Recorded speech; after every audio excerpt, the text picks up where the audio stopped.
മുഴുവൻ പൊതുവിദ്യാലയങ്ങളിലും hi tech class റൂമുകളുള്ള ആദ്യ സംസ്ഥാനമെന്ന പദവി കേരളത്തിന്. പദവി പ്രഖ്യാപനം ഓൺലൈനിലൂടെ മുഖ്യമന്ത്രി പിണറായി വിജയൻ നിർവഹിച്ചു. ഗുണനിലവാരമുള്ള വിദ്യാഭ്യാസം എല്ലാവർക്കും ലഭ്യമാണ്. അതിനാണ് ശ്രമിച്ചത്. അതിന് ഫലമുണ്ടായിരിക്കും. അക്കാദമിക് നിലവാരത്തിൽ വലിയ വർധനവുണ്ടായിരിക്കും. ദേശീയ തലത്തിൽ തന്നെ അത് പ്രത്യേകം ശ്രദ്ധിക്കപ്പെടും. നമ്മുടെ കൊച്ചു കേരളം ചെയ്യുന്ന കാര്യങ്ങൾ രാജ്യം വലിയ തോതിൽ ശ്രദ്ധിക്കുകയാണ്. ലോകവും അത് ശ്രദ്ധിച്ചാണ് പോകുന്നത്. തൃക്കരിപ്പൂർ മണ്ഡലതല പ്രഖ്യാപന പരിപാടി ഉദിനൂർ ഗവൺമെന്റ് ഹയർ സെക്കൻഡറി സ്കൂളിൽ സംഘടിപ്പിച്ചു. എം രാജഗോപാലൻ MLA ഉദ്ഘാടനം ചെയ്തു.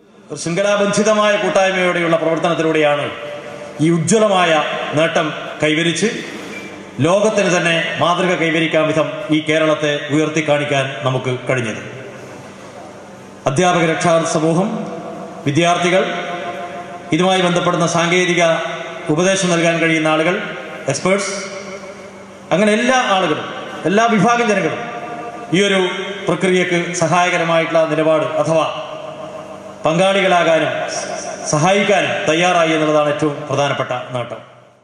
പടന്ന panchayat president VP Fousiya, block panchayat president VP Janaki, panchayat അംഗം PP Kunhikrishnan, project coordinator P Raveendran, AEO KG Sanal Shah, block programme coordinator VS Bijuraj, principal CP Jayasree, headmistress PV Jayaprabha, PTA president Rameshan Kazhakkool എന്നിവരും പങ്കെടുത്തു.